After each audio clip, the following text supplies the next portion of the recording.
Hello friends, SentinalhMC here. Welcome back to our ChromatiCraft tutorial series. So in this episode, we're first going to clear up a couple of things from the last episode, expand on them a little bit, and then I'm going to show you two other additional cool things. First of all, the aura tracker. So we talked about this in the last episode, and I was pretty darn close as to how it works, but there are a couple of things left to be said. So the way it works to clear things up is it does point towards the pylon thing in the center of these underground structures. So that much was accurate. And so these particles that it produces flow directly towards that pylon block, right? Until you get close enough to it. And then you get the little stars, and it stops pointing directly at it and starts just sparkling. Now, what I didn't go into, and we didn't know at the time, was that this is based on like a circular area around the pylon. If you look down there, that's where the burrow that this thing is currently pointing at is, right where I placed that little rune there. So if you see, even though we're directly above it, we're now high enough. Let's see if I go back this way.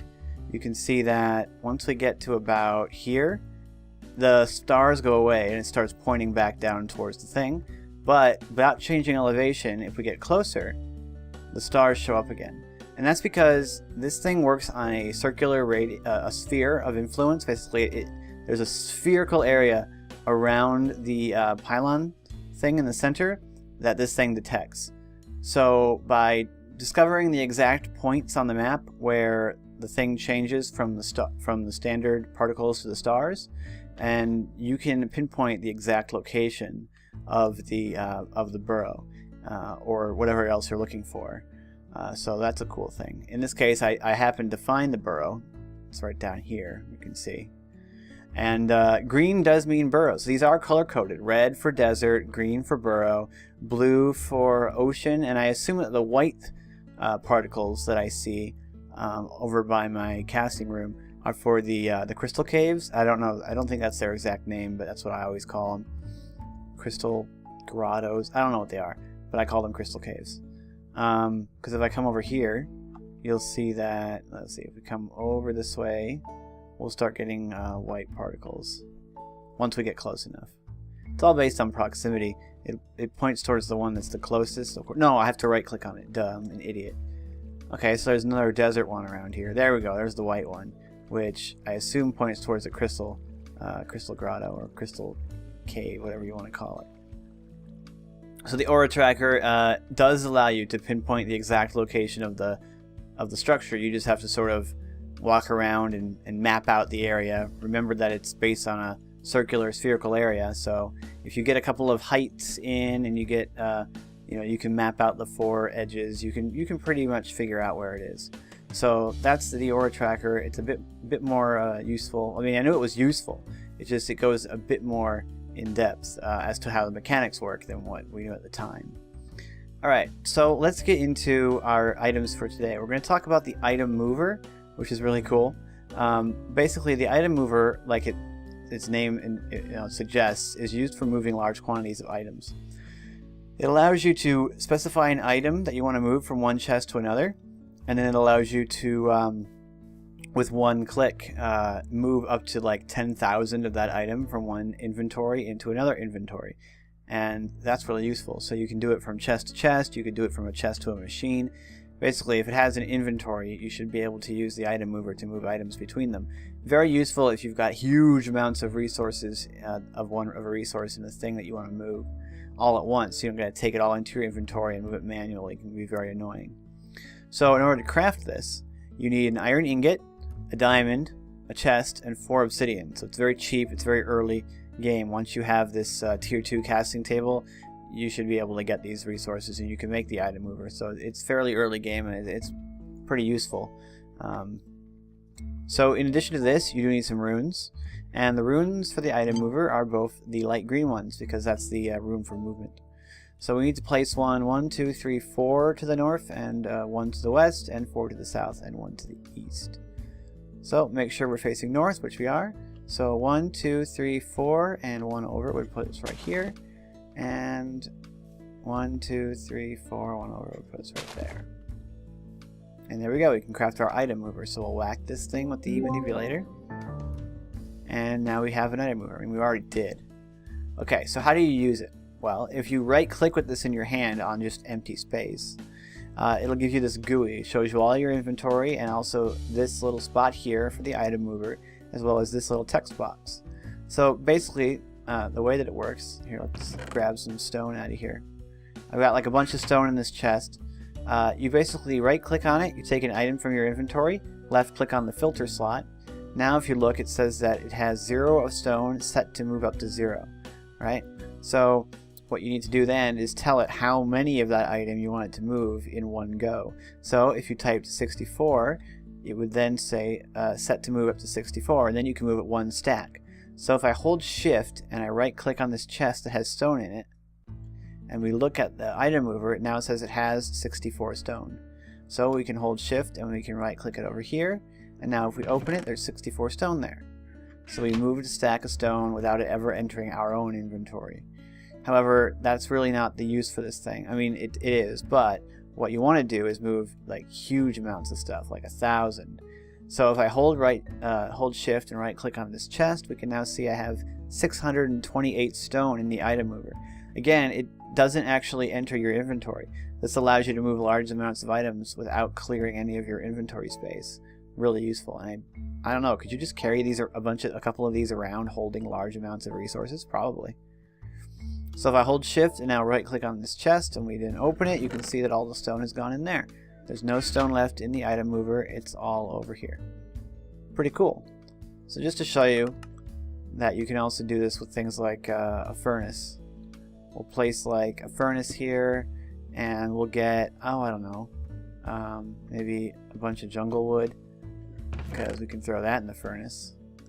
And then we'll just grab one, and then we'll go here, right click, get rid of you, stick you there, and tell it to move, oh, I don't know, a stack, because more than that isn't going to go in there. But we'll tell it to move 1,000. We'll just see. So if I hold left shift, if I hold shift and right click, I get 314 of jungle wood. Hold shift and right click on our furnace, and you can see that it's filled every slot. It's actually able to fill the output slot, which I was surprised. I'm surprised at now. But you see, it put as much in there as it possibly could, which isn't really what we wanted, because we don't want it to go into the output slot. But you know, this is just a stupid furnace. You're not going to use the item mover probably to interact with a furnace. But there you go. So the item mover allows you to move large quantities of items. Yes, I have the achievement now. Large quantities of items from one inventory to the next, and you get to pick which one you want to move. So it's very useful. I could already see a lot of uses for this.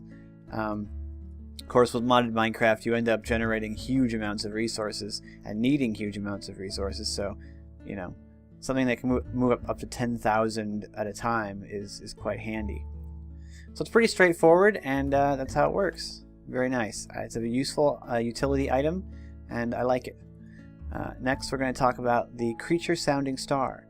Now, this is one of these star items that ChromatiCraft has several of. This is a low tier, cheaper one. Some of them get really, really expensive. And we're going to talk about those later. But the creature sounding star, what it does is basically a sonar device. So if you read the book, it'll tell you what it's about. When you're going in caves and stuff, you know, you have to turn a corner, maybe there's an enemy there, like a creeper, you don't want to run face first into one. Radars are, you know, of certain limited use, like radar mods. This thing, this is an item, so it's not a radar, so if it specifically mentions here, like if you're going on a server that doesn't allow radars, you can use the creature sounding star instead, because it's an item, it's not a mod radar. You won't get like booted from a server for that or whatever. I've never experienced that myself, and it must have happened to Reika. Anyway, to craft the creature sounding star, you need a diamond, 4 aura dust, and 4 sticks. So it's extremely cheap. Then we just need to place down the runes. It's a Nilla rune and a Rizova rune. So Nilla is for like light or vision or something, and Rizova is like attack or something. So you know, it's like, I don't know. I think that's accurate. I think I'm right about that. But Reika will probably say, you forgot, it's not the right interpretation of those resources, but I know this is light. So we need 3 to the west and 1 up, then 3 to the east and 1 up. 1, 2, 3, and 1, oh, wait. Is that at negative or positive? It's at negative, so we gotta go underneath this block. And then we gotta go underneath that block. So that's where you put the runes, and now we can cast a creature sounding star. Alright, so the creature sounding star does require ammunition, basically. It draws energy from your player. So if you look in the upper left, that energy wheel, you know, that we have, that shows you how much energy you have of the various different crystal colors, you need that in order to use this thing. If I go into survival mode,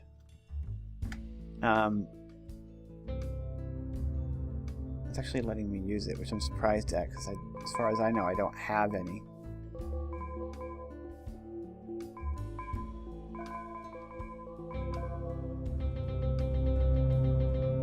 Weird. I thought I didn't have any of the crystal energy, so I thought this thing wasn't going to do anything. Ah, that wasn't a good idea. Now sounds are really loud. Okay. Alright, maybe it doesn't consume it, maybe you just need to have it. I don't know, because if you go in here and you look at this, it says the base usage cost is 4 Nilla and 4 Rizoba. So I didn't think I had any on me, but I must, because it's working. Anyway, in order to use it then, you're going to need to acquire that energy, and the way you would do that in the early game is by using the lumen incineration thing. So you just go into here, you chuck something, it doesn't matter what it is.